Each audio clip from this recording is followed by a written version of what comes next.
नंद नंदन ब्रज नंदन यशोदानंदन देवकी नंदन जगत प्रभु जगत पिता परम पिता परमात्मा भगवान श्री कृष्ण के चरण कमलों में कोटि कोटि वंदन।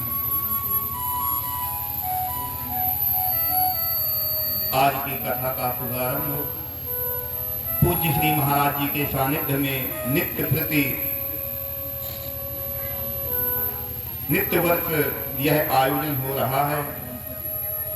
ऐसे संत का सानिध्य आप लोगों को मिला है कि घर बैठे गंगा स्नान का पुण्य प्राप्त हो रहा है। श्रीमद् भागवत महापुराण में प्रवेश करने के पहले मन का वाचा कर्मणा के द्वारा शुद्ध होते हैं। तो कहते हैं ये शुद्धि कहाँ से आती है? तो नाम संकीर्तन से आती है। कुछ पल आप लोग मेरे साथ नाम संकीर्तन करिए, इसके बाद कथा में प्रवेश करते हैं।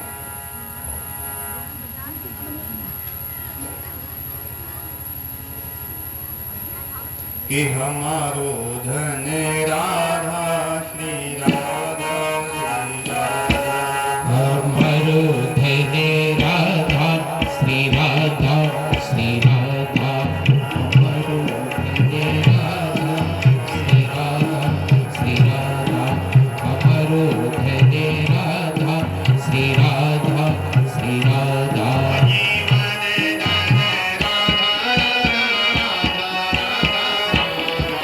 जीवन धन राधा राधा राधा राधा राधा,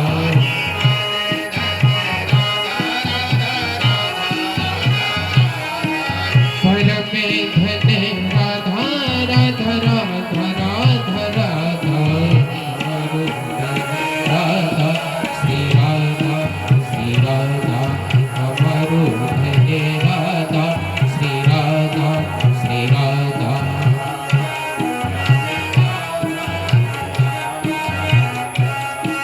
हमारो धन राधा श्री राधा श्री राधा,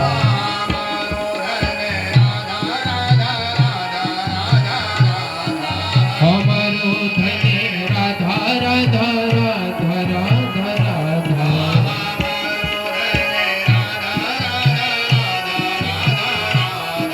परम धन राधा राधा राधा राधा राधा,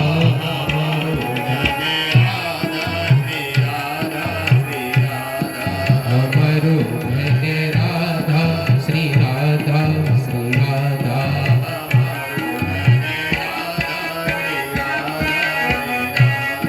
हमारो धन राधा श्री राधा श्री राधा,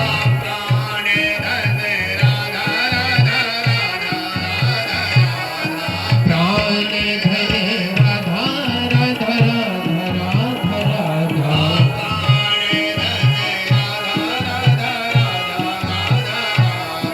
प्राण धन राधा राधा राधा राधा राधा,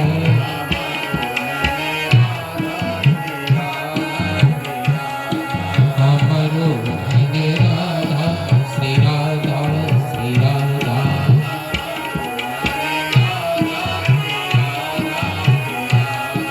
हमारो धन राधा श्री राधा श्री राधा,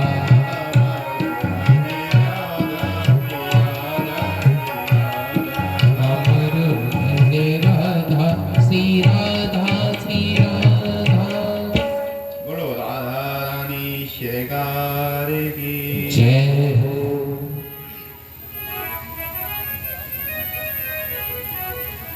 परम मंगल में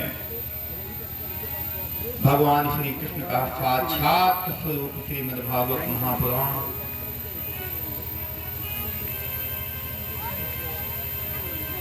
का आज शुभारंभ कि भाग्योदयेन बहुजन्म समरे जितेन, सत्संगमं च लभते पुरुषो यदा वै। अज्ञान हेतु कृत मोह मदांधकार नाशं विधाहि तदोदयते विवेकः।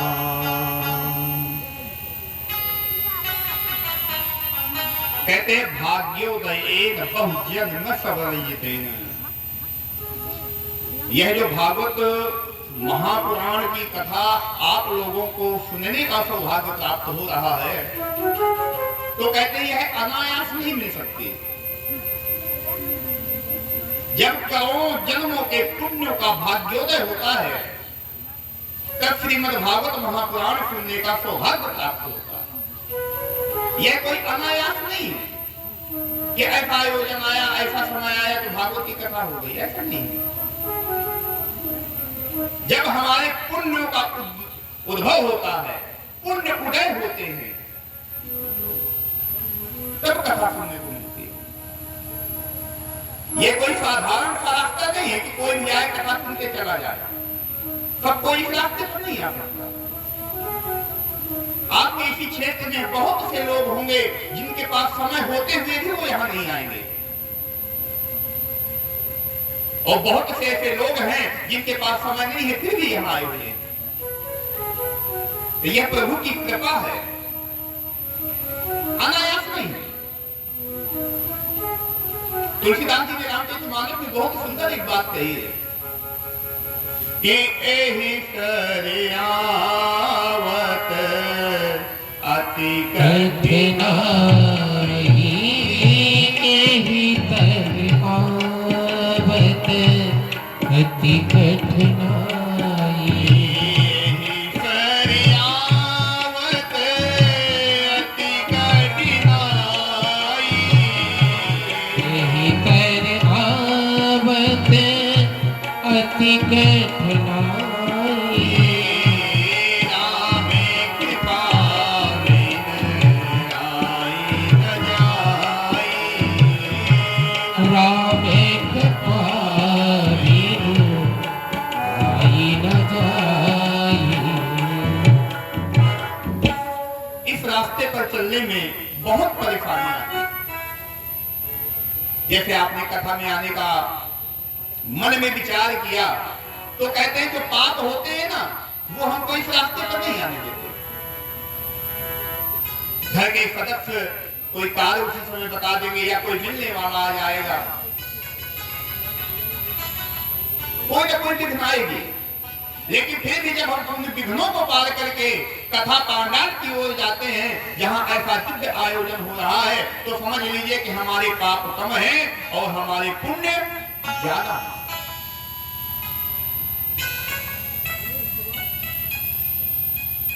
यह जो मनुष्य का हमें शरीर प्राप्त हुआ है ना,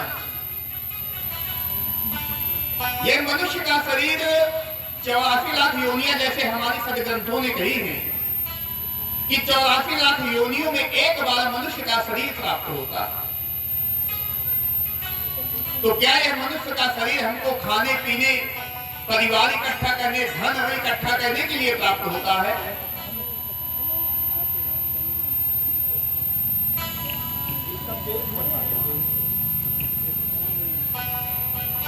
क्या ये भोजन इत्यादि करने के लिए, परिवार इकट्ठे में करने के लिए मनुष्य का शरीर मिला है? क्या कभी हमने इस बात का चिंतन किया है? देखिए, अगर ध्यान से सुनेंगे तो आपको समझ में आएगा। अब यहाँ आ गए हैं तो घर को छोड़ दीजिए, बाकी यह संसार है लगा ही रहेगा। यहाँ आ गए हैं तो भगवान की कथा में दिमाग लगाइए। जो कथा में सुन लिया, यही जीवन का जो समय है, यही सार्थक है, बाकी सब निरर्थक बीत गया। 84 लाख योनियों में एक बार मनुष्य का शरीर हमको प्राप्त होता है। विचार करिए किस लिए प्राप्त हुआ? ये मनुष्य का शरीर मुझे ही क्यों मिला? ये जो पशु पक्षी इत्यादि घूम रहे हैं इनको क्यों नहीं मिल गया? हमारे ग्रंथों में भी कहा गया है, श्री रामचरितमानस में भी लिखा है, बड़े भाग्य मानुष तन पावा, सुर दुर्लभ सब ग्रंथ गावा। बड़े भाग्य से मनुष्य का शरीर मिला। ऐसा कौन कहता है? ग्रंथ कहते हैं। मनुष्य का शरीर देवताओं के लिए भी दुर्लभ है। यह जो हमें मनुष्य का शरीर मिला हुआ है, यह देवताओं को भी दुर्लभ है, ऐसा हमारे ग्रंथ कहते हैं। विचार करिए, ऐसी क्या विशेषता है मनुष्य के शरीर में, जिस विशेषता से देवता वंचित हैं? देवता क्यों लायक है मनुष्य का शरीर पाने के लिए? कभी इस बात पे चिंतन किया? ऐसी कौन सी सुख सुविधा है जो हम भोग रहे हैं, देवता उस सुख सुविधा को नहीं प्राप्त कर पा रहे? देवता तो स्वर्ग में रहते हैं, तरह तरह के नाना प्रकार के सुख संसाधन उन्हें प्राप्त हैं, तो देवता भी मनुष्य का शरीर क्यों पाना चाहते हैं? तो एक संत बैठे हैं, उन्होंने कहा कि यह धर्म को जानता। संतों की मंडली लगी हुई है। एक ने कहा ये मनुष्य शरीर धर्म को जानता है, इसलिए देवता भी लालायित हैं मनुष्य का शरीर पाने के लिए। तो कहते हैं मनुष्य धर्म नहीं जानता। मनुष्य से ज्यादा धर्म को एक पक्षी जानता है। कौन सा पक्षी? एक वृक्ष है, वृक्ष में एक पक्षी बैठा हुआ है और उस वृक्ष में आग लगी हुई है। उस आग से वह वृक्ष भी जल रहा है और उसमें बैठा हुआ वह पंछी भी जल रहा है। इतने में एक पथिक निकलता है। जब वह देखता है कि ये वृक्ष के साथ में पक्षी भी जला जा रहा है, तो वह पथिक उस पक्षी से कहता है कि आग लगी कि वृक्ष में जल गए सारे पात, ऐ पंछी तू क्यों जले, पंख तुम्हारे साथ। वो पथिक कहता है, अरे पंछी, तेरे पंख हैं, तू उड़ सकता है, इस वृक्ष का त्याग करके तू चला जा, क्यों अपना जीवन नष्ट किए देता है? छोड़ दे इस वृक्ष को। देखिए वो पक्षी कितनी सुंदर बात कहता है। वो पक्षी कहता है कि फल खायो यही वृक्ष के, गंदे की पात, अधर्म हमारा यही है, जलें इसी के साथ। मैंने इसके फलों को खाया है, इसके ऊपर मैंने निष्ठा की है, इसके ऊपर मैंने अपनी संतान को जन्म दिया है, संतान का पालन पोषण किया है। आज जब यह मुसीबत में है तो मैं इस वृक्ष को छोड़ करके कैसे चला जाऊं? मैं अपने शरीर को नष्ट कर दूंगा, लेकिन मैं इसका त्याग करके नहीं जा सकता। कितनी सुंदर बात कही पक्षी ने। क्या इतनी धार्मिकता मनुष्य में रह गई है? जरा सा हमारे स्वार्थ में बाधा आती है, हम अपने घनिष्ठ से घनिष्ठ रिश्तों का त्याग कर देते हैं। भाई भाई का त्याग कर देता है, पिता पुत्र का त्याग कर देता है, पुत्र पिता का त्याग कर देता है, पत्नी पति को छोड़ देती है, और भी बहुत से संसार के जो घनिष्ठ रिश्ते हैं उनमें भी स्वार्थ लगा हुआ है।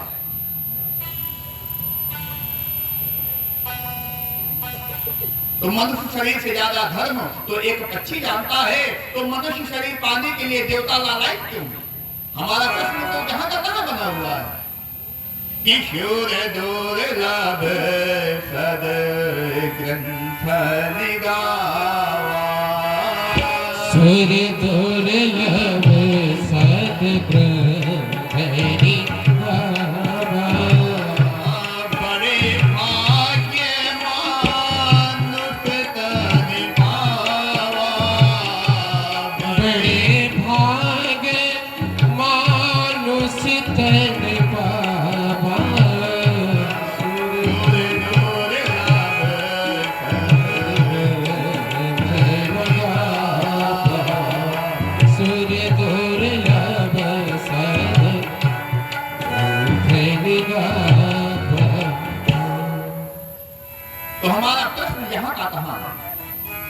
कि देवता मनुष्य शरीर को क्यों पाना चाहते हैं। तो उन्हीं में से एक सज्जन ने कहा कि ये मनुष्य बुद्धिमान ज्यादा है, इसलिए देवता भी मनुष्य को शरीर को पाना चाहते हैं।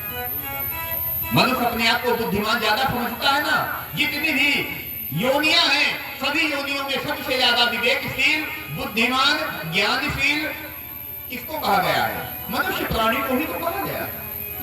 अब मनुष्य ही होता है। सभी जीवों में सबसे ज्यादा श्रेष्ठ कौन होता है? मनुष्य होता है। तो कहते हैं मनुष्य बुद्धिमान ज्यादा है, इसलिए मनुष्य का शरीर देवता पाना चाहते हैं।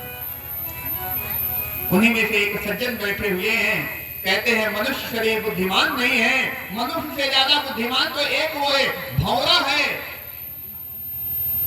कौन सा भंवरा? द्वापर की बात है। भगवान कृष्ण की भागवत में तो नहीं आया कि राधा भगवान कृष्ण की पत्नी थी, लेकिन जब हो गई वह तो पुराण में लिखा है कि ब्रह्मा जी ने गांधर्व विधि के द्वारा राधा का विवाह भगवान कृष्ण से कराया। गांधर्व विधि से विवाह हुआ। 8 प्रकार के विवाह होते। ऐसे जो राधा है वही कृष्ण है, जो कृष्ण है वही राधा है। राधा और कृष्ण अलग नहीं है, एक ही तत्व के 2 स्वरूप। तो राधा कौन थी? तो कहते हैं राधा कृष्ण की पत्नी थी। राधा की एक सखी थी जिसका नाम था चंपा, और भगवान कृष्ण का एक दास था। कौन? भंवरा। ये जो भंवरा होता है ना, फिर फूलों का रस लेते हैं। तो चंपा राधा की सखी, भंवर कृष्ण का दास। वो जो चंपा है राधा की सखी, आज वो इस कलयुग में क्या है? चंपा नाम का फूल है।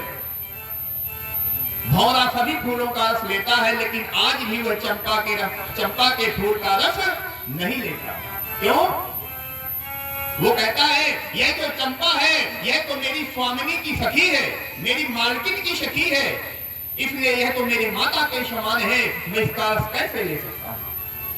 कि चंपा राधा की सखी, भंवर कृष्ण का दास, असखी स्वामनी जान के भंवर नावे पाश। देखिए वह द्वापर की बात को आज कलयुग में भी भंवरा लिए बैठा है कि मेरी माता के समान है। क्या मनुष्य शरीर ऐसा करता है? देखिए रोज अखबारों में आता है घनिष्ठ से घनिष्ठ रिश्ते जिनका पतन होता जा रहा। तो मनुष्य शरीर पाने के लिए देवता लालायित क्यों है? हमारा प्रश्न तो आगे बढ़ ही नहीं रहा है। सूर्य दुर्लभ सब गंगावा, देवताओं को भी दुर्लभ है। क्यों देवता पाना चाहते हैं मनुष्य का शरीर? तो उन्हीं में से एक संत बैठे थे, उन्होंने कहा कि साधन धाम मोक्ष कर द्वारा, साधन धाम मोक्ष कर द्वारा, साधन धाम मोक्ष कर द्वारा, साधन धाम मोक्ष कर द्वारा, पाई न जेहि परे लोक संवारा, पाई न जेहि परलोक संवारा। ये विशेषता है मनुष्य के शरीर में, बाकी कोई विशेषता नहीं। यह मोक्ष का दरवाजा है। जिस प्रकार से हम छत में जाने के लिए सीढ़ियों का प्रयोग करते हैं, हम जब अपनी छत पे जाते हैं तो कैसे जाते हैं? सीढ़ियों से ही तो जाते हैं। तो ये जो मनुष्य की योनि है ये क्या है? कहते हैं ये सबसे ऊपर वाली सीढ़ी है। इस सीढ़ी में पहुंच करके अगर हमने सही तरीके से पैर रखा तो हम छत में पहुंच जाएंगे, और अगर सही तरीके से पैर नहीं रखा तो क्या होगा? उसी ऊपर वाली सीढ़ी से नीचे गिरेंगे। और फिर कि पुनरपि जननम पुनरपि मरणम,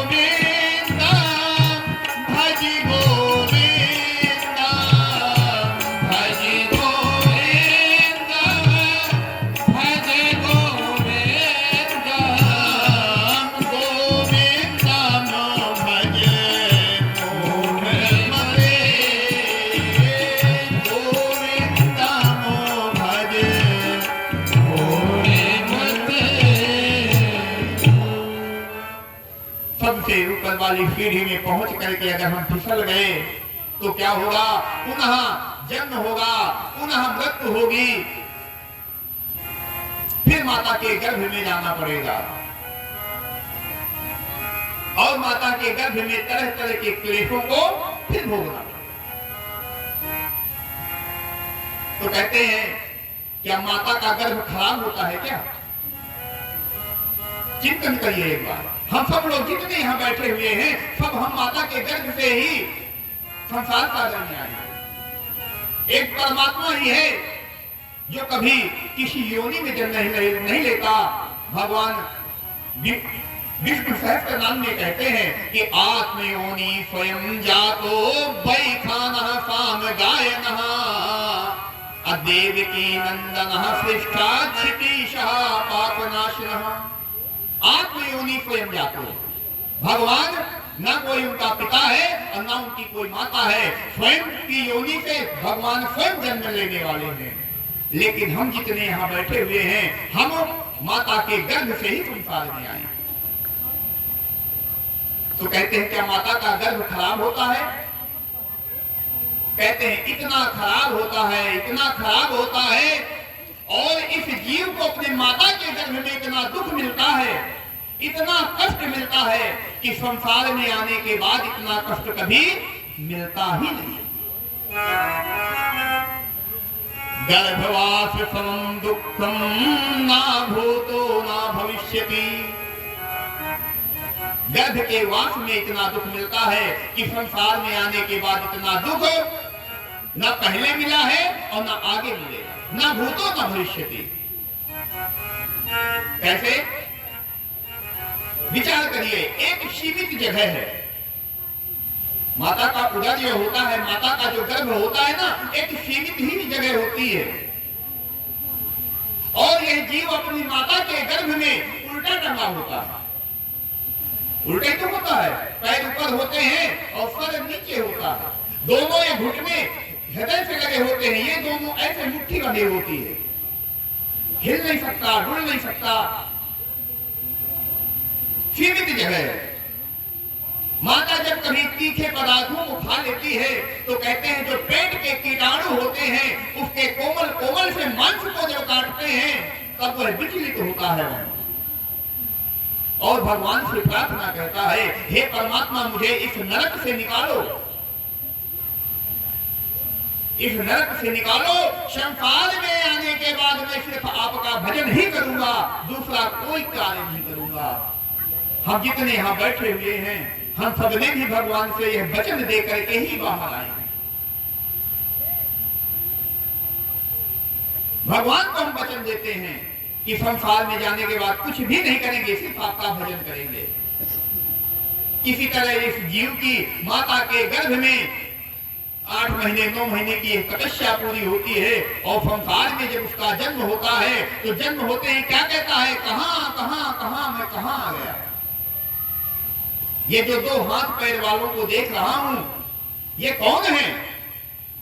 अभी तक माता के हृदय में मैं चतुर्भुज रूपधारी भगवान विष्णु का दर्शन कर रहा था, जिसके 4 हाथ थे, शंख चक्र गदा पद्म लिए हुए थे, उनका दर्शन कर रहा था।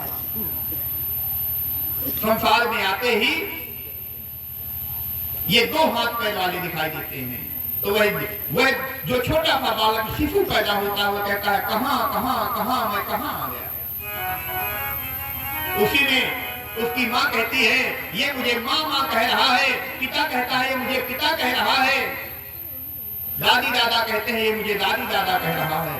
माँ कहती है मेरे पे गया है, पिता कहता है नहीं मेरे पे गया है, दादी दादा कहते हैं मेरे पे गया है, बुआ कहती है मेरे पे गया है, मामा कहता है मेरे पे गया है। और वही बालक जब बड़ा हो जाता है कहना नहीं मानता तो लोग क्या कहते हैं, पता नहीं ये निकम्मा किस पे गया। कोई नहीं कहता कि मेरे पे गया। तो यह जीव माता के गर्भ में तरह तरह से भगवान की प्रार्थना करके आया है कि मैं संसार में जाने के बाद सिर्फ आपका भजन करूंगा।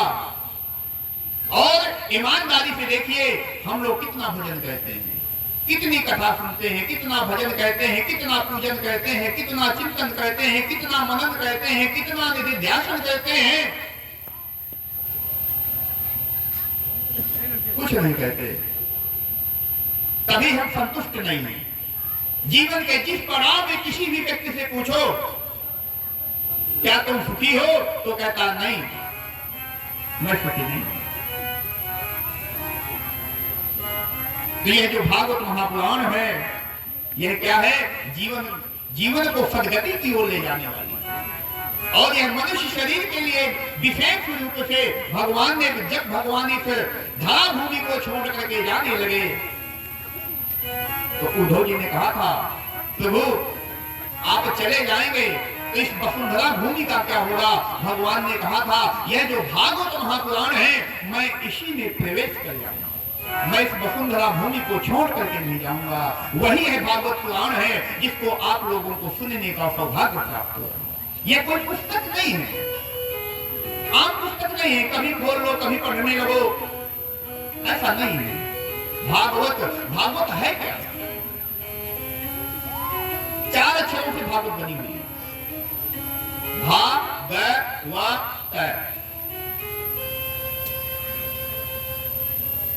कहते हैं भा से भक्ति, गा से ज्ञान, वा से वैराग्य, अत्ता से त्याग। जिसमें भक्ति भी है, ज्ञान भी है, वैराग्य भी है और त्याग भी है। संसार के जितने भी ग्रंथ हैं, किसी में भक्ति की विशेषता है, किसी में ज्ञान की विशेषता है, किसी में वैराग्य की विशेषता है, किसी में त्याग की विशेषता है। लेकिन ये भागवत महापुराण ही ऐसा पुराण है जिसमें भक्ति, ज्ञान, वैराग्य, त्याग चारों का सामंजस्य है। यानी भगवान ने 4 रास्ते दिए हैं। और जितने महापुराण हैं उनमें भगवान ने एक रास्ता ही दिया है प्रभु को पाने के लिए, लेकिन भागवत में भगवान ने 4 रास्ते दिए हैं कि मैं तुझे 4 रास्ता देता हूं, चाहे भक्ति के द्वारा मेरे पास आ जा, चाहे ज्ञान के द्वारा आ जा, चाहे वैराग्य के द्वारा आ जा, चाहे त्याग के द्वारा। 4 रास्ते दिए। तो क्या हम चारों रास्तों में किसी रास्ते पर चलने के लिए तैयार हैं? कहते हैं नहीं, ना तो हम भक्ति कर पा रहे, ज्ञान, वैराग्य, त्याग ये तो चलो कलयुग है, लुप्त हो गया। युग का प्रभाव होता है, युग के प्रभाव से ही इन तीनों का, चारों का सामंजस्य बरकरार रहता है। तो विशेष रूप से विशेषता रह गई है कलयुग में किसकी? तो कहते हैं भक्ति की ही विशेषता रह गई है। सच्चिदानंद रूपाय विश्वोत्पत्त्यादिहेतवे तापत्रय विनाशाय श्री कृष्णाय वयं नमः। श्रीमद् भागवत महापुराण का प्रथम श्लोक महात्मा का सच्चिदानंद रूपाय, सत चित आनंद, सत्य। सत्य है क्या? क्या हम यहां बैठे हैं ये सत्य है? कहते हैं ब्रह्म सत्यम जगत मिथ्या। तो ऐसा तो ये नहीं कह सकते कि हम यहां नहीं बैठे हैं, बैठे हैं, लेकिन क्षणिक बैठे हैं। जब क्षणिक कोई कार्य होता है उसको सत्य नहीं कहते। सत चित, चित मतलब प्रकाश, वह सत्य जो प्रकाश स्वरूप है, और जो प्रकाश स्वरूप है वही आनंद स्वरूप है। जैसे यहाँ अंधेरा हो जाएगा तो ना यहाँ बैठा नहीं जाएगा। तो परमात्मा क्या है? सच्चिदानंद है। झूठ में तो हमेशा अंधेरा ही होता है, सत्य में ही प्रकाश होता है, और जब प्रकाश होता है तो आनंद की प्राप्ति होती है। सच्चिदानंद रूपाय विश्वोत्पत्त्यादिहेतवे, ये संपूर्ण संसार का भरण पोषण रक्षण उद्भव संपूर्ण कुछ करने वाला कौन है? तो कहते हैं परमात्मा है, जो सृष्टि की रचना कहता है, सृष्टि का पालन कहता है और सृष्टि का संहार भी परमात्मा कहता है। विश्वोत्पत्ति आदि हेतवे तापत्रय विनाशाय, 3 प्रकार के ताप संसार में, 3 प्रकार के ताप होते हैं। तापत्रय विनाशाय, और यह तीनों प्रकार के तापों का नाश करता है। कौन कौन से ताप? दैहिक, दैविक, भौतिक, 3 प्रकार के ताप होते हैं। लेकिन जो दैहिक ताप, शरीर में बीमारियां लग जाना, हम देखते हैं ना कितने लोग होते हैं शरीर में तरह तरह की कितनी बीमारियां लगी होती हैं, वो दैहिक ताप है। दैविक ताप ये है जैसे ओला गिर गया, एकदम से ज्यादा बरसात हो गई, फसल नष्ट हो गई, ये दैविक ताप है। भौतिक ताप उसको कहते हैं जैसे एक्सीडेंट वगैरह हो जाता है, कोई आत्महत्या इत्यादि कर लेता है, आपस में झगड़े हो जाते हैं, ऐसा संहार आपस में कह देते हैं कि सामने वाली की मृत्यु हो जाती है, ये भौतिक ताप है। अगर इन तापों से बचना चाहते हो कि शरीर में हमारी बीमारियां इत्यादि ना हो, और देवताओं के द्वारा जो आपदाएं आती हैं, जैसे केदारनाथ में आपने सुना था 5-7 साल पहले कैसी आपदाएं थी, हजारों लोग मर गए थे, वो दैवी आपदा है। भौतिक आपदाएं आप देखते हैं, तरह तरह से घर से निकलते हैं, कितनी आपदाएं देखते हैं। तो अगर इन तीनों आपदाओं से बचना चाहते हैं तो क्या करें? तो कहते हैं भगवान की शरण लो, परमात्मा के चरणों का बंधन करो। क्यों? अगर परमात्मा के चरण कमलों का बंधन करोगे, भगवान के नाम का सहारा ले लोगे, तो इन तीनों तापों से मुक्त हो जाओगे। कि दैहिक, दैविक, भौतिक तापा, दैहिक, दैविक, भौतिक ताप,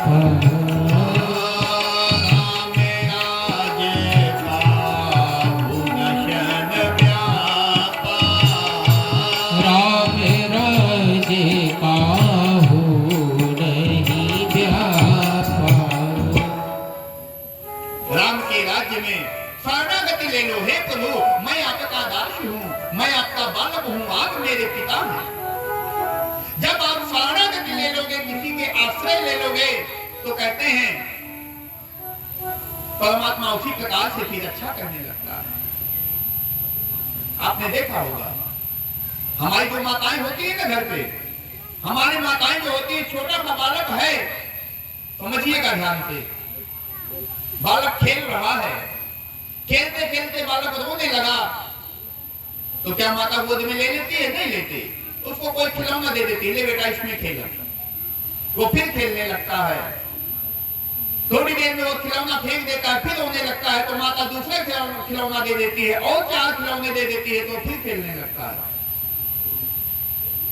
एक समय ऐसा आता है जब वह सारे खिलौनों को फेंक देता है। जब वह सारे खिलौनों को फेंक देता है, माता भी अपने सारे काम बंद कर देती है। क्यों? अब वह जान जाती है कि बालक को मेरे सबसे ज्यादा आवश्यकता मेरी है, खिलौनों की नहीं। जब तक बालक खेल रहा था खिलौने से, क्या माता ने गोद में लिया? नहीं लिया। खेलते हुए बालक को मां कभी गोद में नहीं लेती। उसी प्रकार से जब हम संसार में काम, क्रोध, लोभ, मोह, ये क्या है? ये सब खिलौने तो ही है। परिवार दे दिया भगवान ने, परिवार को जरा सा छोड़ना चाहा तो भगवान ने और वैभव दे दिया, और खेलो। इस वैभव को कुछ छोड़ना चाहा तो भगवान ने यश बहुत फैला दिया, हमारा नाम बहुत हो गया।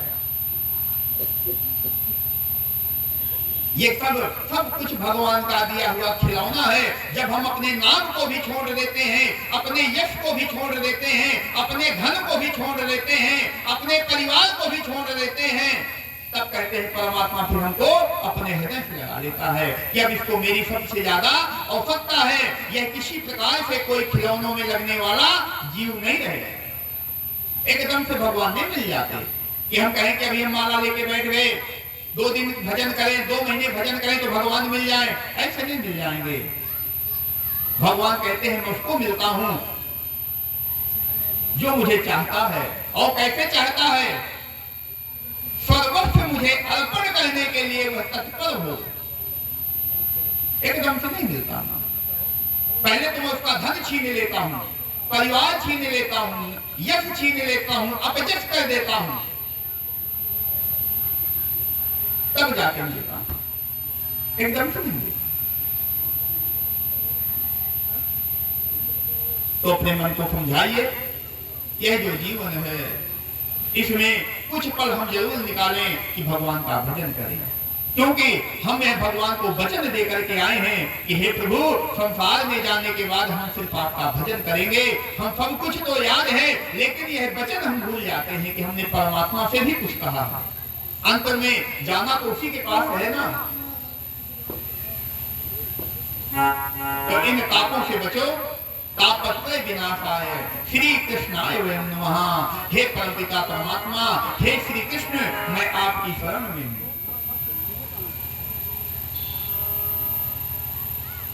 भज राम राम सिया राम राम, भज राम राम सिया राम।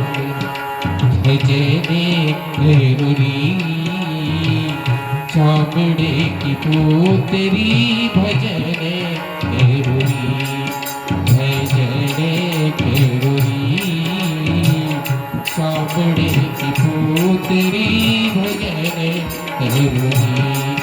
भज राम राम सिया राम राम, भज राम राम सिया, भज राम सिया राम, रज राम सिया राम, भज राम सिया राम, भज राम सिया राम। भजने गरुड़ी चामड़े की पोतली, भजने गरुड़ी चामड़े की पोतली और भाई नागर पार। चामड़े की पोतली और भाई नागर पार। झीना झीना कपड़ा पहने, झीना झीना कपड़ा पहने, चलत उतार। भजने गरुड़ी चामड़े की पोतली, भजने गरुड़ी चामड़े की पोतली, भजने गरुड़ी। भज राम राम सिया राम राम, भज राम राम सिया राम। चामड़े की राजा रानी, चामड़े कवती, चामड़े की राजा रानी, चामड़े कवती। चामड़े की सारी दुनिया, चामड़े की सारी दुनिया, कह गए दास कबीर। भजने गरुड़ी चामड़े की पोतली, भजने गरुड़ी चामड़े की पोतली, भजने गरुड़ी चामड़े की पोतली, भजने गरुड़ी। बोलिए वृंदावन बिहारी लाल की जय। आप लोगों को भी जय बोल रहा हूं, ऐसा नहीं। एक साल में आप लोगों को यहाँ इस स्थान पर ऐसा दिव्य आयोजन होता है तो जय बोलने का सौभाग्य प्राप्त होता है। आप लोग भी दोनों हाथ उठा करके, हम किसकी जय बोलते हैं? अपने पिता की ही तो जय बोलते हैं। वो कौन है? हमारा पिता ही तो है। तो क्या पुत्र को पिता कभी गोद में लेने में शर्म करता है? जब उसने कभी हमको गोद में लेने में शर्म नहीं की, तो हम उसका नाम लेने में क्यों शर्म करते हैं? सभी लोग बोलिए, बोलिए वृंदावन बिहारी लाल की जय हो। इसलिए इन तीनों तापों से बचना है तो भगवान का भजन करो। अब आइए उस पावन पुण्य तीर्थ नैमिषारण्य में चलते हैं, जहां सूत और सौनकादि ऋषि बैठे हुए हैं।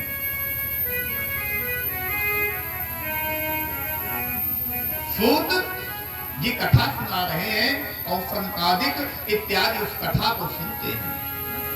एक ही परिचित हुआ है, जो श्रोता होते हैं ना, एक ही होता है।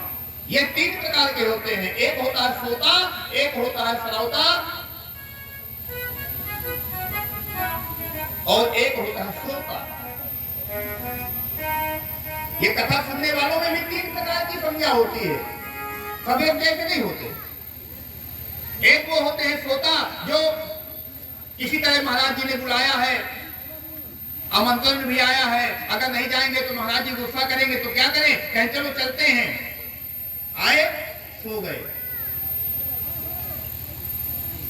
एक होता है श्रोता, आएगा, बैठेगा, बगल वाले से कहेगा पांडाल ठीक नहीं लग रहा, बैठने की व्यवस्था ठीक नहीं है, खाने की भी व्यवस्था महाराज जी ने की है कि नहीं की है। वो तरह तरह की कमियां देखेगा, ना तो स्वयं कथा सुनेगा, ना बगल वाले को सुनने देगा। ये श्रोता होता है। एक होता है श्रोता, जो चुपचाप आराम से पद्मासन लगा करके बैठ जाता है और सामने जो भागवत भगवान का वाङ्मय स्वरूप विद्यमान है, उस स्वरूप को देखता है और भगवान की लीला का गुणानुवाद श्रवण करता है। अब हम जितने यहाँ बैठे हैं, हम ये तीन प्रकार की संज्ञाएं दी गई, तीनों में से हम अपने आप को छांट लें कि हम किस संज्ञा में आते हैं।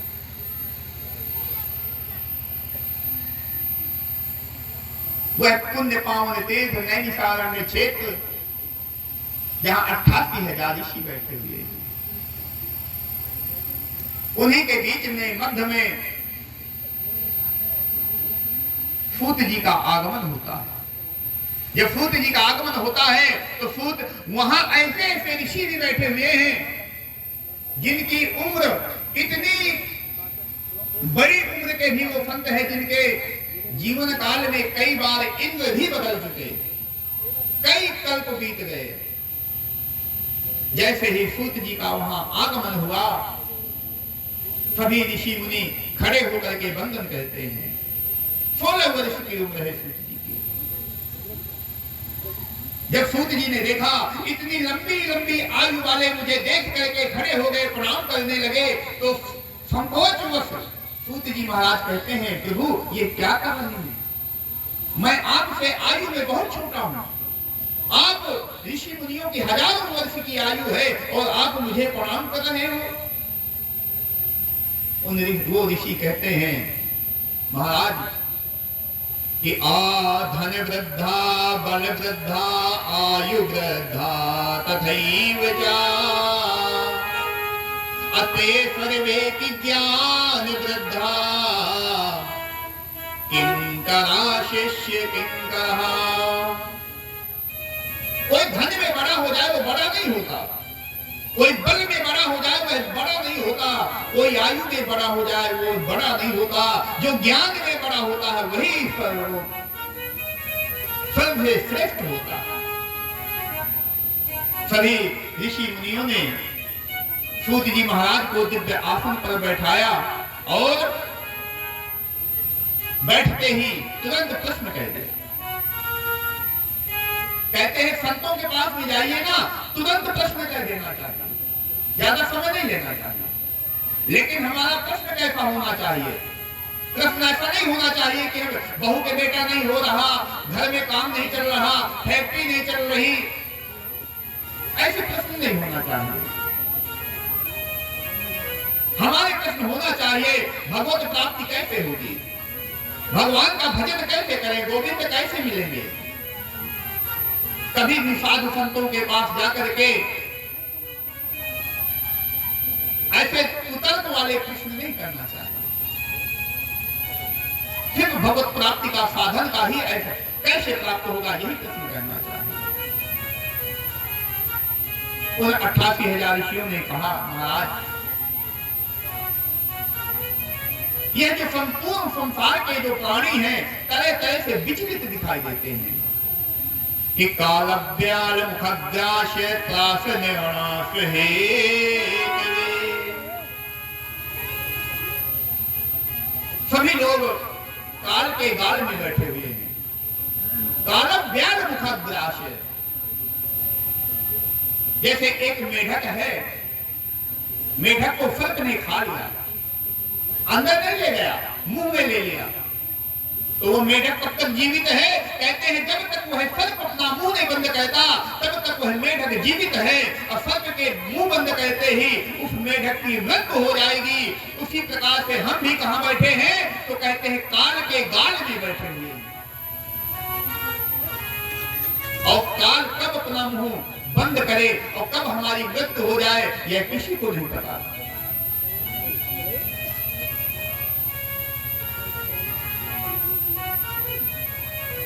तो सभी व्यक्ति काल के गाल में बैठे हुए हैं, जीवन मृत्यु का कुछ पता नहीं है, तो क्या किया जाए? एक प्रश्न यही किया, सौनकादिक ऋषियों ने प्रश्न किया है कि प्रत्येक व्यक्ति काल के गाल में बैठा है तो क्या करे? पहला प्रश्न। दूसरा प्रश्न ये है, महाराज कथा की विधि बताइए। ये जो कथाएं होती हैं तो कथा की विधि क्या है? क्या ऐसे कहीं बैठ करके कथा सुन ली जाए? कहते नहीं, कथा का स्थान, कथा में कान और कथा में ज्ञान।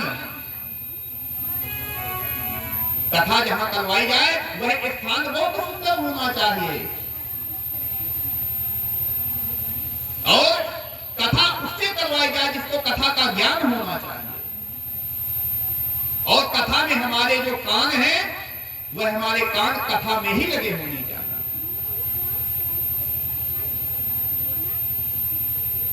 सौनकादिक ऋषियों की बात को सुन करके सूत जी महाराज कहते हैं, हे सौनकादिक ऋषियों सुनो, एक बार की बात है, यही प्रश्न नारद जी के मन में भी हुआ। एक बार नारद जी घूमते घूमते इस मृत्यु लोक पर आए। यह संसार क्या है? यह संसार मृत्यु लोक है। जो पैदा हुआ है निश्चित उसकी मृत्यु होगी, बच नहीं सकता। 7 लोक इसके ऊपर हैं, 7 लोक इसके नीचे हैं, और बीच में मृत्यु लोक है। 7 लोक ऊपर के भू भुवः श्वः महा जनः तपः सत्यम, ये 7 लोक ऊपर हैं। अतल वितल सुतल तलातल रसातल महातल पाताल, ये 7 लोक नीचे हैं, बीच में मृत्यु लोक है। नारद जी घूमते घूमते आए और क्या देखते हैं? प्रत्येक व्यक्ति सिर्फ भोजन में ही लगा हुआ है, धन कमाने पर ही लगा हुआ है, परिवार का लालन पालन करने में ही लगा हुआ है। भगवान से, धर्म से, नीति से, तीर्थ से किसी का कोई लेना देना नहीं रह गया। बहुत चिंतित हो गए जब महाराज नारद जी क्या करें, लोगों की आयु क्षीण होती जा रही है, कोई भगवत मार्ग पर जाने को तैयार नहीं है। तो कहते हैं इसकी गलती किसकी है?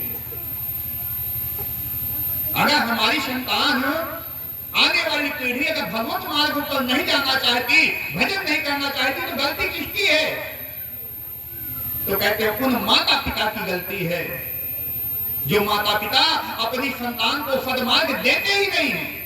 हम यहां बैठे हैं सभी लोग, ये बात सबके ऊपर जाती है। कोई ही एक ऐसा, एक बिरला ही कोई एक दो होगा जो अपने बालक को कहता है कि बेटा पूजा भी कर, भजन भी कर। तुझे मनुष्य का शरीर भजन करने के लिए भी मिला है। शायद यहाँ जितने बैठे हैं कुछ ही होंगे जो कहते होंगे, नहीं तो क्या कहते हैं कि मात पिता बाल कहीं बुलावहीं, मात पिता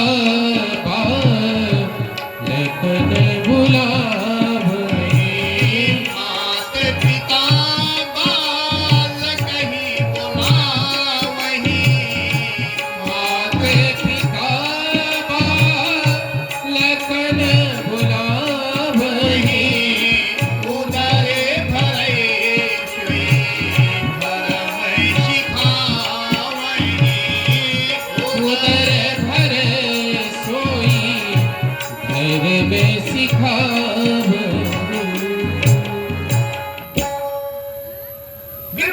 बात तुलसीदास जी ने कही।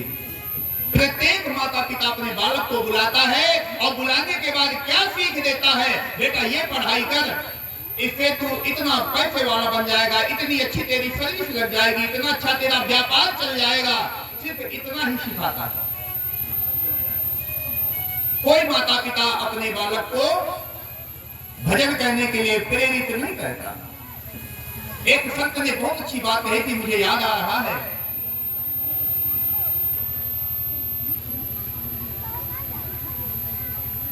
संत जी ने कहा यह संसार क्या है। ऐसे आज कथा का समय, कथा कुछ विलंब से प्रारंभ हुई है, लेकिन चलो कथा है, चल रही है, कुछ और आगे चली जाएगी। ये समय है, समय किसका था? ये समय किसी का नहीं हुआ। लोग कहते ना, किसी पूछो भैया क्या कर रहे हो, लोग कहते थे टाइम पास कर रहे हैं। तो कितने लोग हैं जो ऐसा कह देते हैं? तो कहते हैं हम नहीं टाइम पास कर रहे, टाइम ही हमको पास कर रहा है। आज हमारे जीवन तो कोई 20 साल का हो गया, कोई 40 का हो गया, कोई 60 का हो गया, समय ही तो हमारी उम्र को खा गया। हम समय का क्या बिगाड़ पाए? हम नहीं समय को पास कर रहे, समय ने ही हमें पास कर दिया। एक संत ने बहुत सुंदर बात कही थी। क्या कहा था? यह जो संसार है यह अंधकूप है, अंधा कुआं है। कैसे अंधा कुआं है? एक 9 अंधे हैं, 9 अंधे हैं, उनके साथ में आंखों वाला कोई नहीं है, अंधे ही अंधे। एक दूसरे के सहारे पर चले जा रहे हैं। जब कुछ दूर गए तो पहला वाला जो अंधा है ना, रास्ते में कुआं मिला और कुएं में झंग से गिर गया। जब पहला वाला अंधा कुएं में गिर गया, आवाज आई झंग की। पीछे वाले अंधों ने कहा भैया ये आवाज कैसी, रास्ता तो ठीक है। तो जो पहले वाला अंधा कुएं में गिर गया था वो कहता है मैं तो गिर ही गया हूं, मैं क्यों बताऊं। वो कहता है बढ़िया रास्ता है, चले जाओ। तो दूसरा अंधा और आगे आया। जैसे ही दूसरा अंधा कुएं में गिरा फिर आवाज आई। तो पीछे जो अंधे बचे थे उन्होंने फिर ललकार लगाई, अरे भाई ये आवाज कैसी है, रास्ता तो ठीक है। तो कहते हैं जो दूसरा अंधा कुएं में गिरा, इसने मन में विचार किया कि पहले वाले ने मुझे नहीं बताया तो मैं क्यों बताऊं। कहता है बढ़िया रास्ता है, चले जाओ। तो कहते हैं एक एक करके जितने भी अंधे थे सब उस कुएं में गिर गए। उसी प्रकार से यह जो संसार है यह क्या है? यह अंधा कुआं है। क्या कोई पिता अपने अंधा कुआं इसलिए कहा गया कि जो गृहस्थी है इसमें तरह तरह के क्लेश हैं, ग्रह काल नाना जंजाला। तो क्या कोई अपनी संतान को इस जंजाल से मुक्त होने का रास्ता बताता है क्या कि बेटा ये गृहस्थी में बहुत जंजाल है, जा भगवान का भजन कर? कोई माता पिता कहते हैं कि जा भगवान का भजन कर? नहीं, माता पिता की एक ही तमन्ना होती है, क्या? बेटे का विवाह हो जाए। क्यों? आप तरह तरह के दुख भोग रहे हैं, अपनी संतान को तो बचा लो। कभी नहीं बताते कि बेटा इस रास्ते पर बहुत परेशानियां हैं। वो ये कहते हैं बेटा बहुत अच्छा रास्ता है, चले जाओ। यह अंधा कुआं। हमारे पिताजी के पिताजी इसमें फंसे रहे, फिर पिताजी फंसे, फिर आगे आने वाली पीढ़ी उसको भी फंसाने के लिए बैठे हैं, लेकिन कोई ज्ञान देने के लिए तैयार नहीं है। बेटा ये गृहस्थी जंजाल है, इसको छोड़ करके भगवान का भजन करो। कोई माता पिता अपने बालक को बताने को तैयार नहीं है। इसलिए इसको कहते हैं यह संसार अंधा कुआं है। नारद जी कहते हैं मैं संसार में गया, लोगों को देखा किस तरह से लोग व्याकुल हैं, धन कमाने के पीछे, नाम कमाने के पीछे, यश कमाने के पीछे, परिवार इकट्ठा करने के पीछे। भगवान की तरफ किसी का भी मन नहीं है। उन्हीं में से जब मैं आगे चलता चला गया तो रास्ते पर मुझे एक नारी मिली। वह नारी, उसके पास में दो पुत्र लेटे हुए थे। नापत्यम कुत्रचिच्छर मन संतोषिकारिकम कलिना धर्म नेत्रेण दुर्धरेयं वधितारुणा। कहते हैं वह नारी कौन थी? तो कहते हैं वह नारी भक्ति महारानी थी। उसके पास में जो दो पुत्र ज्ञान और वैराग्य लेटे हुए थे, यह दोनों क्या हो गए थे? वृद्ध हो गए थे, जर्जर हो गए थे, शरीर पूरा हो गया। नारद जी देखते हैं, अरे बहुत भीड़ लगी हुई है। गंगा, यमुना, सरस्वती, नर्मदा, सिंधु, कावेरी इत्यादि जितनी नदियां हैं, सब उस भक्ति महारानी की सेवा में लगी हुई है।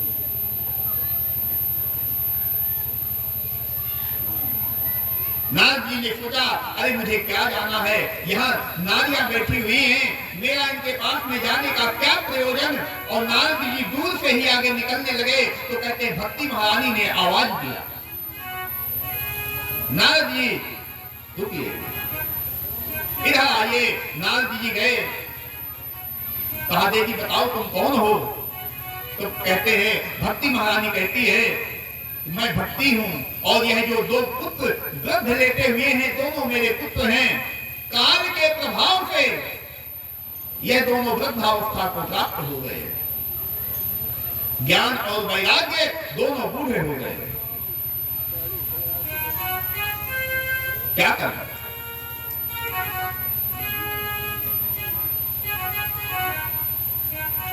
नारद जी ने बहुत से ग्रंथों का पाठ सुनाया, वेदों का सार सुनाया, लेकिन ज्ञान और वैराग्य का बुढ़ापा दूर नहीं हुआ। जब ज्ञान और वैराग्य का बुढ़ापा दूर नहीं हुआ, नारद जी चिंतित हो गए, क्या करूं? आकाशवाणी हुई कि सत्कर्म सूचनो नूनम ज्ञान यज्ञ स्मृति बुधे अश्रीमद् भागवतालापः पातु गीतः सुगादिभिः। हे नारद जी, अगर ज्ञान वैराग्य के बुढ़ापे को दूर करना चाहते हो तो क्या करो? श्रीमद् भागवतालापः, इनको भागवत की कथा सुनाओ। अब नारद जी मन में विचार करते हैं, मैंने कितने पुराण सुनाए, कितने ग्रंथ सुनाए, उनसे जब कोई लाभ नहीं हुआ तो भागवत से ऐसा क्या लाभ प्राप्त हो जाएगा? तो कहते हैं भागवत जो है निगम कल्पतरोर्गलितं फलं सुखमुखादमृतदैव संयुतं अपिबत भागवतं रसमालयं मुहुरहो रसिका भुवि भावुकः। और जो ग्रंथ हैं यह सार नहीं है। इन सभी ग्रंथों का सार क्या है, फल क्या है? कहते हैं फल भागवत है।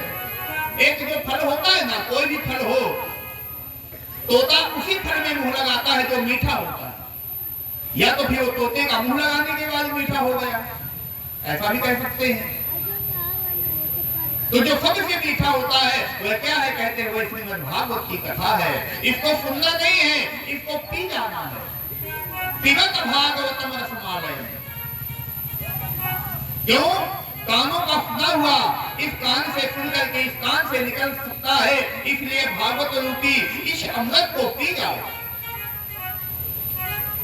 हमको कितने लोग मिलते हैं, अगर कहा जाए कि समय निकालिए भागवत सुनिए, कथा में आइए, तो कहते थे महाराज अभी पिछले महीने हमने कथा सुनी थी, 3 महीने पहले हमने कथा कराई भी थी, अभी पिछले हफ्ते हमारे मोहल्ले में कथा हुई थी। कितनी बार सुने? 1 बार सुन लिया, 2 बार सुन लिया, 4 बार सुन लिया, कब तक सुने? तो कहते हैं कि राम कथा जो सुनते अघाही, राम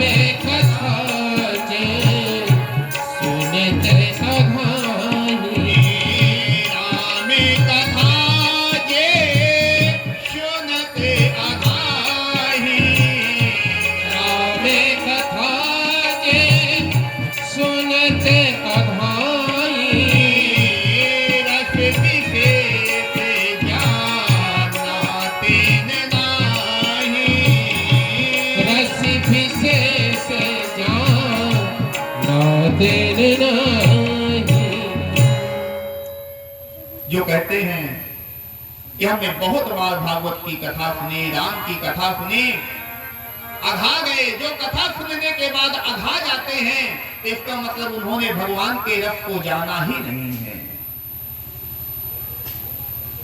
अज्ञानी है जो ऐसा कहते हैं। तो कहते हैं कितनी बार कथा सुनो, एक बार सुनो, दो बार सुनो, 10 बार सुनो। तो कहते हैं मुंह रहो, बारंबार सुनो। एक बार दो बार नहीं, जब तक जीवन है, जीवन पर्यंत भगवान की कथा सुनो, जब भी समय मिले भगवान की कथा सुनो। महाराज नारद जी ने मन में विचार किया कि भक्ति महारानी के दोनों पुत्रों का वृद्धावस्था कैसे दूर हो। तो कहते हैं नारद जी की भेंट हुई सनत कुमारों से। सनत सनंदन सनातन सनत कुमार यह ब्रह्मा जी के मानसिक पुत्र हैं, ब्रह्मा जी के मन से पैदा हुए हैं। पहले क्या होता था, मानसिक सृष्टि होती थी, मन से माता पिता ने विचार किया, संतान का जन्म हो गया, मानसिक सृष्टि होती थी। धीरे धीरे धीरे धीरे मन सतरूपा के द्वारा यहां से सृष्टि की जो उत्पत्ति है उसमें परिवर्तन हुआ। यहां से मानसिक सृष्टि नहीं हुई, मैथिली सृष्टि हुई। मन सतरूपा से मैथिली सृष्टि का प्रारंभ हुआ, इसके पहले मन की सृष्टि थी। सनत सनंदन सनातन सनत कुमार यह चारों ब्रह्मा जी के मानसिक पुत्र हैं। नारद जी से भेंट हुई, नारद जी ने अपने मन का संशय बताया। महाराज, मेरे मन में यह संशय है कि किस प्रकार से भागवत की कथा ज्ञान वैराग्य भक्ति महारानी को सुनाई जाए जिससे उनका बुढ़ापा दूर हो जाए। तो कहते हैं सनत सनंदन सनातन सनत कुमार जी सभी कहां पहुंचे? तो कहते हैं हरिद्वार पहुंचे। यह जो हरिद्वार है ना, यही तो हरि का द्वार है। यहां से भगवान के स्थान का रास्ता प्रारंभ होता है। हरिद्वार जाइए, स्नान करिए, और यहां से हरि का दरवाजा है, ये भगवान विष्णु का दरवाजा हरिद्वार कहा गया। सनत सनंदन सनातन सनत कुमार सभी ने दिव्य मंच पर व्यासपीठ बनाई गई, भक्ति महारानी का आवाहन हुआ। नारद जी भी वहीं बैठे हुए हैं श्रोता के रूप में। कथा प्रारंभ हो गई। जब कथा प्रारंभ हुई, सनत कुमारों ने भगवान की बहुत दिव्य लीला का गुणानुवाद किया। तो कहते हैं कथा के मध्य में महाराज नारद जी कहते हैं, हे प्रभु, एक बात बताइए, यह जो भागवत की कथा है तो इससे और क्या लाभ है? हमने पहले भी बताया था कि संतों के आते ही संतों से तत्काल प्रश्न कह देना चाहिए। अगर कुछ समय विलंब हो गए तो संत एक जगह नहीं ठहरते।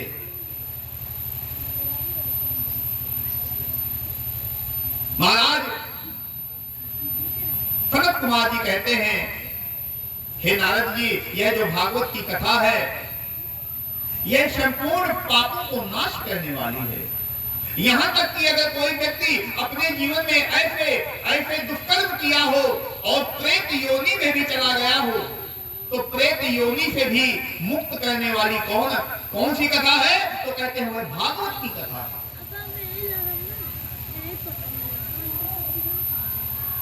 सनत कुमार नारद जी को समझाते हुए कहते हैं, हे नारद जी सुनो कि तुंगभद्रा तटे पूर्व भूत मुत्तमम् यत्र बाणासुधर्मेण सत्य सत्कर्म तत्पराः।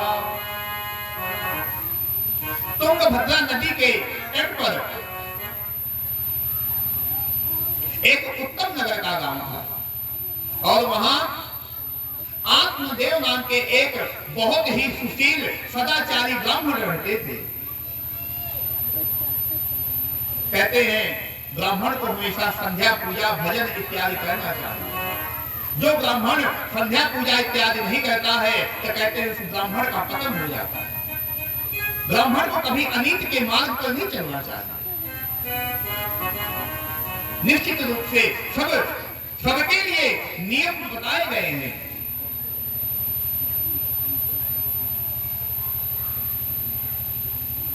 आत्मदेव नाम के जो ब्राह्मण हैं, ब्राह्मण वृत्ति के द्वारा जीवन यापन करते हैं। इनकी पत्नी का नाम धुंधली देवी है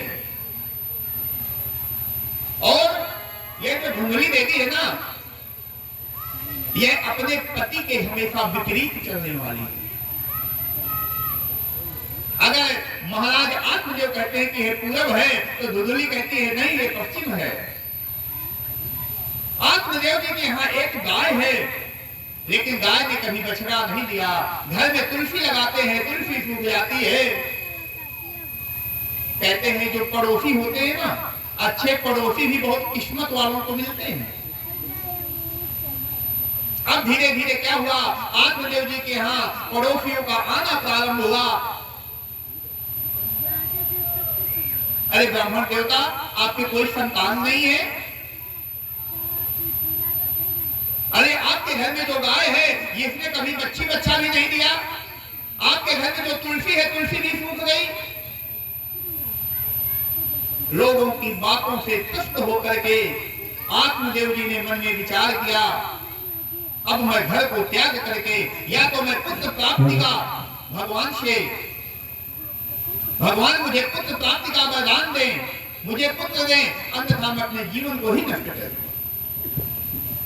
तो कहते हैं आत्मदेव जी वन के लिए प्रस्थान कर गए और जब वन में पहुंचे तो एक वट वृक्ष के नीचे बैठ करके अश्रुपात करने लगे, रोने लगे।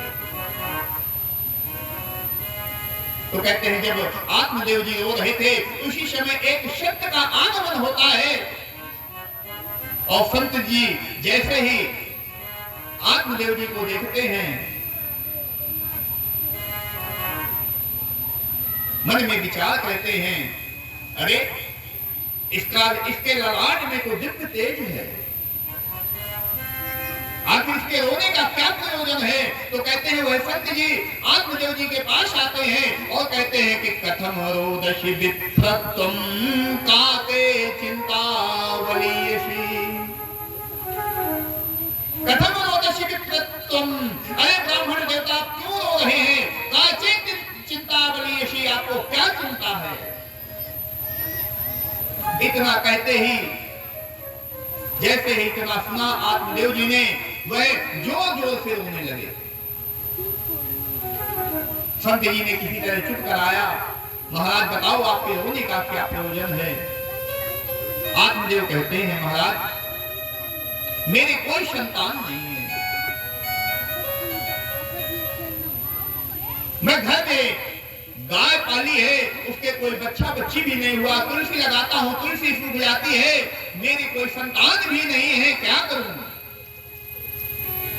वो संत सोचते हैं, अरे मैंने मन में विचार किया था कि यह भगवान को पाने के लिए रो रहा होगा, यह तो संसार को पाने के लिए रो रहा है,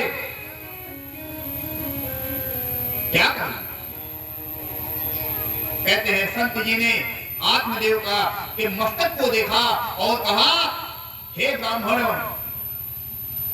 तुम्हारे 7 जन्मों तक कोई संतान का योग नहीं है।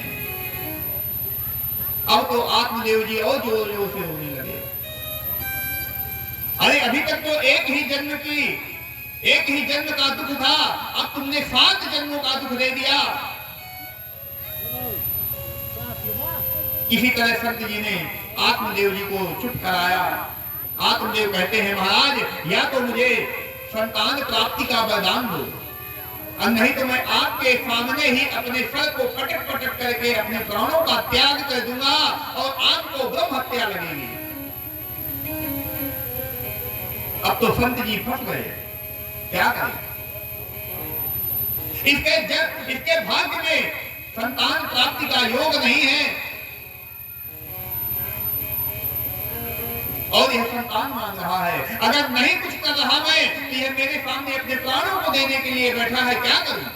तो कहते हैं जो संत का हृदय होता है बहुत कोमल होता है। कि संत हृदय नव नीत क्षमाना, संत हृदय नव नीत समाना, संत हृदय नव नीत क्षमाना, संत हृदय नव नीत समाना, कहा कवि न पे कहा न माना, कहा कलीन पर अभय नाम। कहते हैं जो संतों का हृदय होता है नवनीत की तरह होता है। नवनीत कहते हैं मक्खन को। जो मक्खन होता है ना, जब दही को भिगोते हैं तो उसमें से जो मक्खन निकलता है कितना कोमल होता है। तो कहते हैं जो संतों का हृदय होता है वह नवनीत के समान होता है। कहते हैं नहीं, नवनीत की तरह नहीं होता। तो फिर कैसा होता है? कहते हैं मक्खन से भी ज्यादा मुलायम होता है। कैसे? मक्खन में जब स्वयं की ताप लगती है तभी मक्खन पिघलता है, लेकिन जो संत होते हैं दूसरे की ताप को देख करके पिघल जाते हैं। कि निज परिताप द्रवहि नवनीता, निज परिताप द्रवहि नवनीता, पर दुख द्रवहि संदेश उपनीता, पर दुख द्रवहि संत सुप्रीता। ये अंतर होता है संत में और नवनीत मक्खन में। अब संत जी का हृदय पिघल गया, उन्होंने अपने झोले से एक फल निकाला और फल देते आत्मदेव जी को, लेकिन इससे पहले कहते हैं हे ब्राह्मण देवता, तेरे भाग्य में 7 जन्मों तक संतान का योग नहीं है। आत्मदेव कहते हैं मुझे पता है आप महान तेजस्वी हो।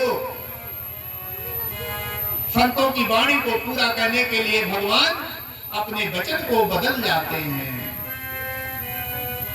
अपने विधान को भगवान बदल देते हैं।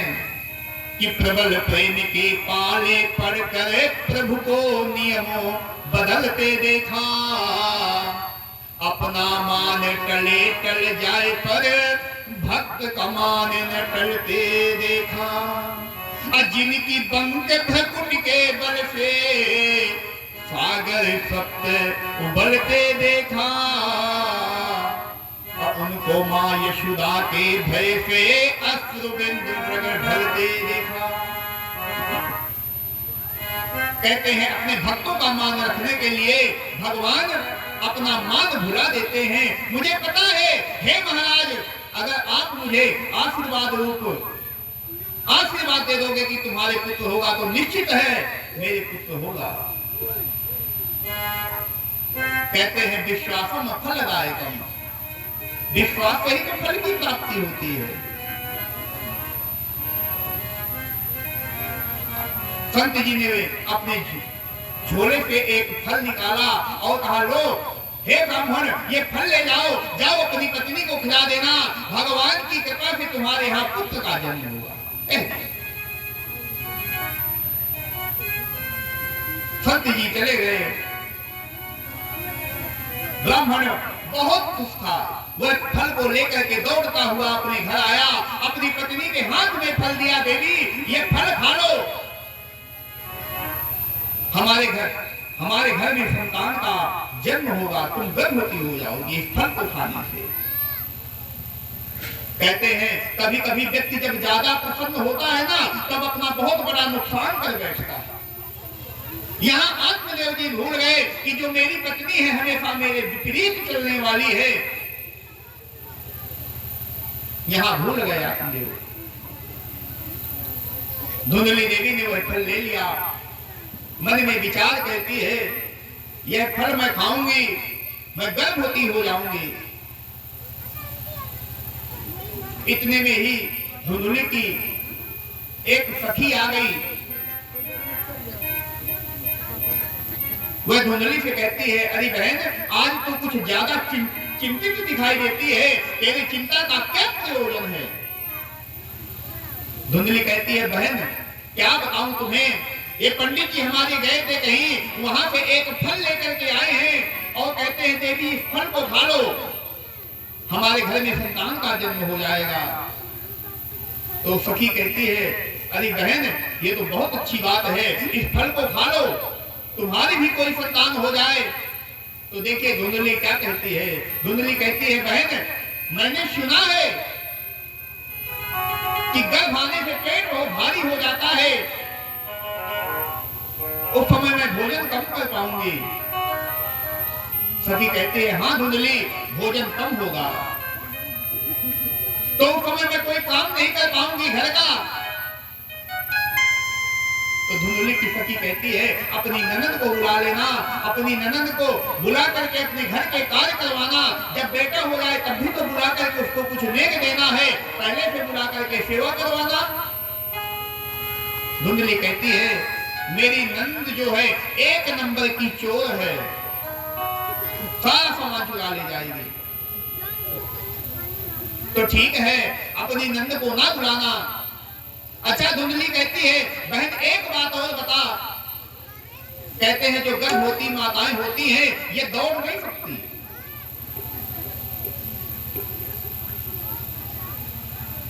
तो धुंधली की सखी कहती है, बहन तुझे दौड़ने का क्या प्रयोजन, तू क्या करेगी दौड़ लगा के?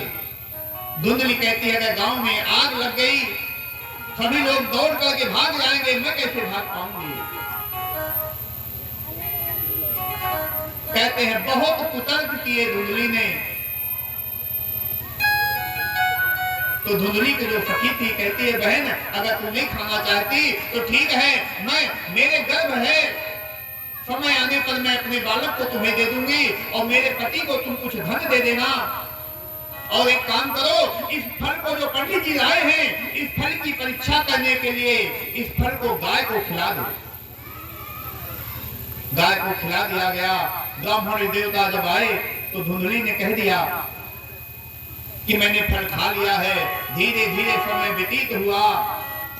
गुप्त रूप से जब उस सखी के यहाँ बालक का जन्म हुआ तो गुप्त रूप से धुंधली देवी ले आई और अपने पति से कहा कि मुझे पुत्र रत्न की प्राप्ति हुई है। आत्मदेव बहुत सीधे साधे थे, वह इस बात को नहीं जान सके। धुंधली ने कहा,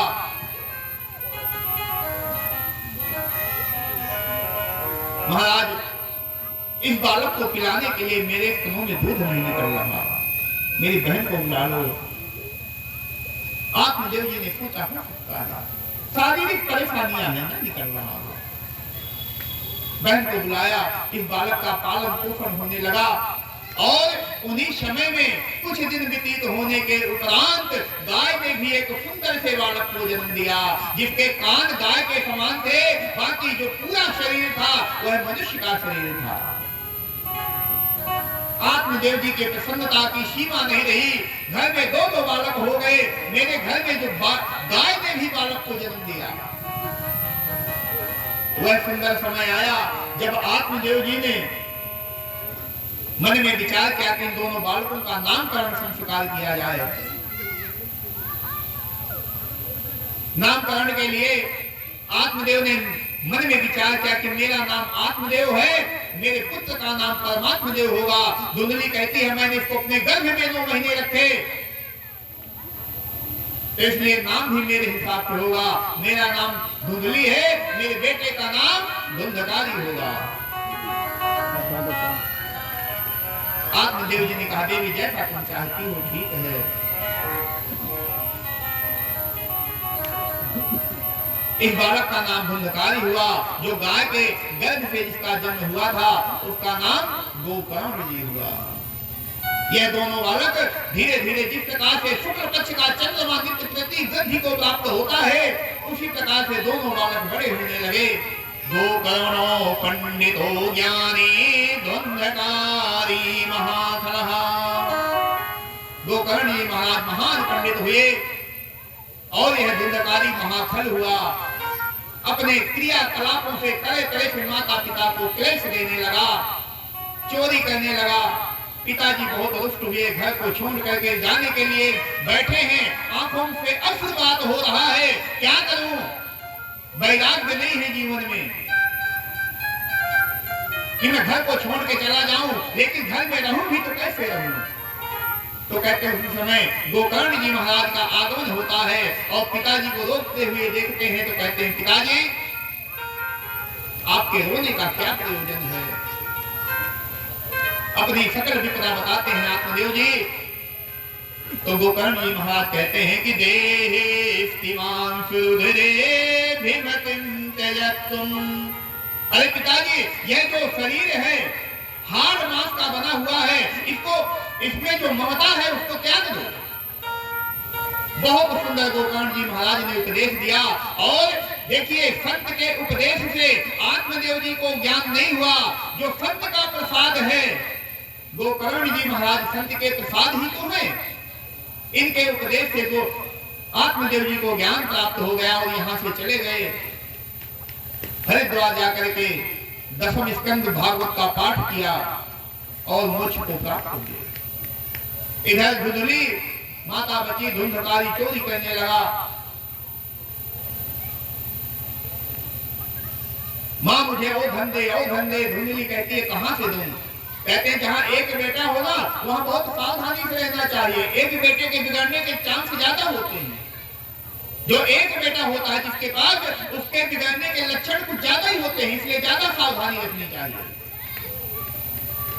कहते हैं धुंधकारी ने अपनी माता को मारा। हनिष्य लत्तया भवेत्, यहाँ लिखा है भागवत में कि धुंधकारी ने अपनी माता को लात मारी धुंधली को। तो धुंधली गई कुएं में गिर करके अपने प्राणों का त्याग कर दिया और गोकर्ण जी तीर्थ यात्रा पर चले गए। धुंधकारी चार वेश्याओं को घर पे ले आया। रात को माथे पर काली पट्टी बांध करके चोरी करने जाता है। बहुत सारा धन कमाया। एक दिन उन वेश्याओं ने सोचा बहुत धन हो गया, किसी दिन यह पकड़ा जाएगा राजा के जो दूत हैं, सेवक हैं, हमको भी जेल में डाल देंगे।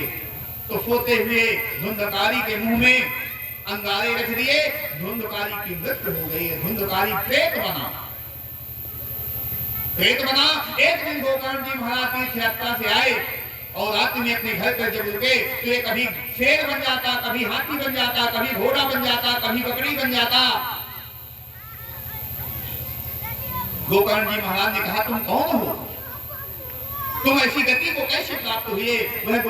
वह धुंधकारी कहता है, अहम भ्राता तुदीयोष्मि धुंधकारी नामतः। अरे भैया, मैं आपका भाई हूँ। अपने कुकर्मों की वजह से मैं प्रेत योनि को प्राप्त हुआ। आप ऐसा कोई उपाय करो जिससे मुझे मुक्ति मिल जाए। तो कहते हैं गोकर्ण जी महाराज ने कहा, तुम ठहरो। दूसरे दिन गोकर्ण जी महाराज ने सूर्य भगवान से उपाय पूछा। सूर्य भगवान ने कहा, सत्कर्म सूचको नूनम, सत्कर्म करो। तो सत्कर्म क्या है? श्रीमद् भागवत की कथा ही सत्कर्म है। गोकर्ण जी महाराज ने भागवत की कथा सुनाई और धुंधकारी की मुक्त हो गई। धन्य भागवती वार्ता प्रेत पीड़ा विनाशिनी। वह भागवत की कथा धन्य है जो प्रेत की योनि में जाने के बाद भी इस जीव को मुक्ति प्रदान कर देती है। इसके बाद सूत सनकादिकों का संवाद चल रहा है। कल की कथा में सुखदेव आगमन होगा, महाराज परीक्षित जी का आगमन होगा और भागवत जी का शुभारंभ। अभी ये महात्मा है। आज का समय संपूर्ण हुआ। आप लोग समय का विशेष ध्यान रखते हुए, जैसे महाराज जी का आदेश है कि 2 बजे से कथा का शुभारंभ होगा, सायंकाल 5 बजे कथा का समापन होगा। आप लोग सब लोग विशेष रूप से समय का ध्यान देते हुए कहते हैं भागवत जरूर सुननी चाहिए। जो भागवत नहीं सुनते ना श्रवन्ति ना हिष्यन्ति श्रीमद् भागवतम परम असत्यम सत्यम ही लोके से तेषां स्वामी सदा यमः। जो ना भागवत को सुनते हैं ना सुन करके प्रसन्न होते हैं उनके स्वामी सदा यमराज ही रहते हैं। भगवान कहते हैं ऐसा मैं सत्य सत्य कहता हूं। इसके बाद समय का ध्यान देते हुए आज की कथा का यहीं पर विश्राम, और आप सब लोगों से निवेदन है समय का ध्यान रखें और ज्यादा से ज्यादा संख्या में आपके गांव में यह जो दिव्य आयोजन होता है तो अपने साथ में जरूर किसी को लेकर के आए, परिवार के लोगों को लेकर के आए और यह कथा रूपी ज्ञान गंगा में स्नान करें। बोले भागवत भगवान की जय हो। व्यास जी महाराज की जय हो। जय जय श्री राधे, जय जय श्री राधे, जय जय श्री राधे श्याम।